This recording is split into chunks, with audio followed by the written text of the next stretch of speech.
शब्दबाड़ी में आपका स्वागत है। यहाँ हम एग्जाम ओरिएंटेड नोट्स ज्योग्राफी का कवर कर रहे थे। इसमें आज आप पार्ट 6 पढ़ेंगे। बाकी का पार्ट अगर नहीं देखें तो जरूर देखिए। अक्षांश और देशांतर। अक्षांश क्या है? भूमध्य रेखा के समांतर खींची गई काल्पनिक रेखाओं को अक्षांश कहते हैं। ध्यान दीजिएगा, भूमध्य रेखा के समांतर खींची गई रेखा को अक्षांश कहते हैं।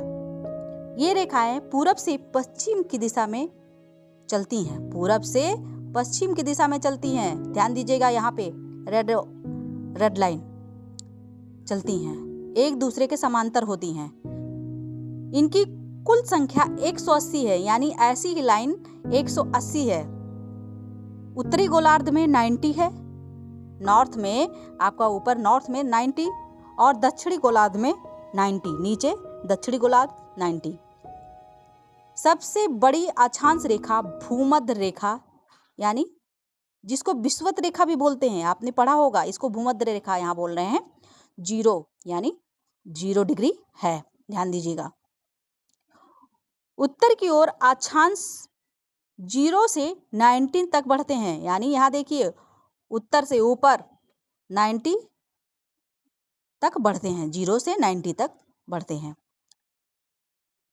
दक्षिण की ओर अक्षांश 0 से 90 यानी साउथ बढ़ते हैं।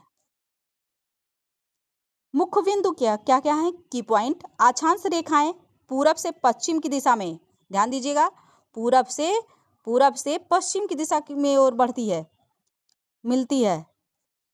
समांतर रेखाएं होती हैं, मिलती नहीं हैं। समांतर रेखाएं होती हैं लेकिन मिलती नहीं है। एक दूसरे के समान जो रेखाएं खींची जाती हैं उसे समांतर रेखा बोलते हैं।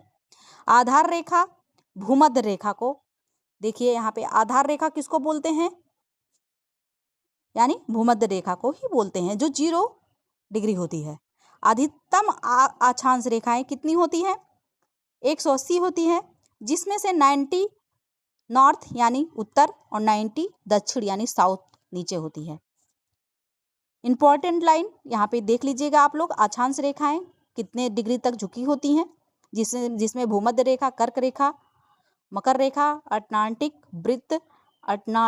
वृत्त याद करने रखें योग्य बातें। कई रेखाएं उत्तर में हैं और मकर रेखा दक्षिण में है, दोनों 23.5 डिग्री पर झुकी हुई है।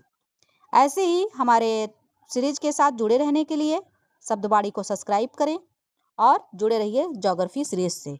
धन्यवाद।